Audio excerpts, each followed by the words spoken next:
This is Barbara, 6 years from now. She doesn't know it yet, but the decision that put her here already happened 6 years ago on a Tuesday, over $40. Have you ever told yourself you'll start saving once things calm down? Once the raise comes through? Once the debt is a little smaller?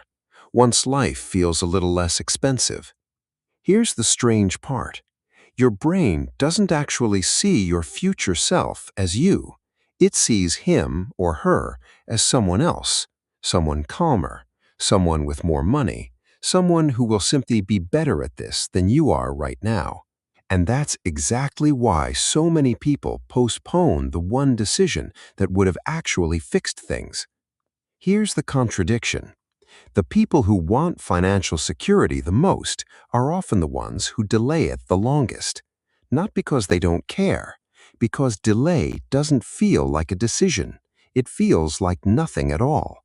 And nothing, repeated for years, quietly costs people their flexibility, their options, and eventually their peace of mind. This is Barbara's story, and it's probably a little bit familiar. Barbara is 27. She has an accounting job that pays enough to feel comfortable, not enough to feel free. Rent takes a third of her paycheck. A car payment takes another chunk. A credit card balance sits quietly in the background, never quite gone. She's not reckless. She pays her bills on time. She just hasn't started investing yet, because right now, there's always something more urgent than later. Behavioral researchers call this present bias.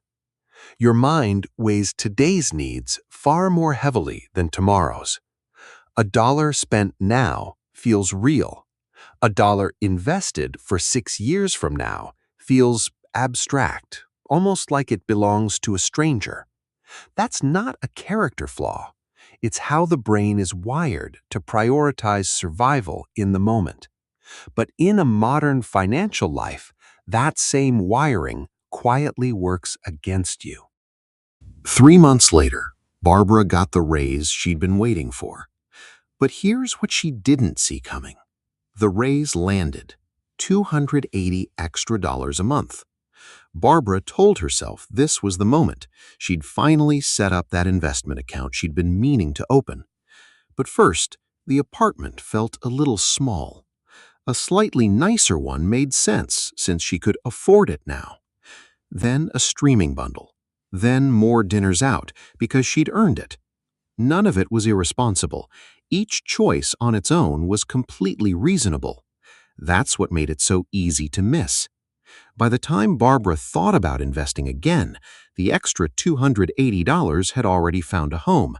Not in an account, in a lifestyle that had quietly grown to match it.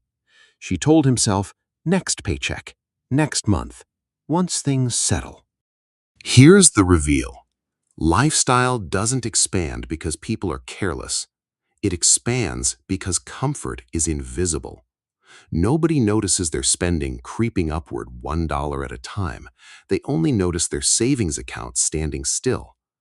Mary works 2 floors above Barbara. Similar salary, similar rent, similar credit card habits even.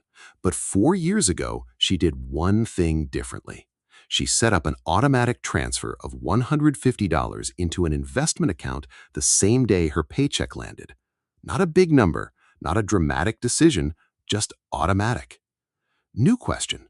If the amount was so small, why did it matter? Because Barbara's plan depended on a decision she had to make every single month. And every month, something felt more urgent than that decision. Mary's plan depended on nothing. The money moved before comfort had a chance to claim it. Consequence, over a year, Barbara's "I'll do it later" cost her roughly $2,400 that simply blended into daily life. Mary never saw her $150 as spendable because by the time she'd think about it, it was already gone into her own future. Barbara got another raise the following year.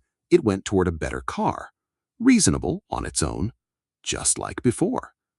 Here's a small exercise. Imagine you could text your future self 6 years from now and get a reply back today. What would they tell you about the decision you're about to make with this month's extra money? Most people already know the answer. They just don't act like they do, because 6 years from now still doesn't feel like a real person yet. Now we're back where we started.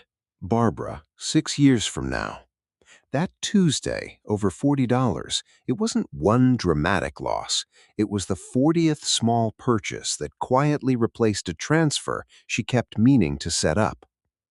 Multiply that Tuesday by 6 years, and Barbara is financially fine. She has a job, she pays her bills, but she has almost no flexibility, no cushion if the job disappears, no ability to take a risk on something better, no real choices. Mary isn't wealthy in any dramatic sense either. Same career, same city, same everyday temptations. But her automatic $150 became a habit she never had to think about. And a habit, repeated for 6 years without interruption, quietly became options. The ability to consider a lower paying job she actually wanted.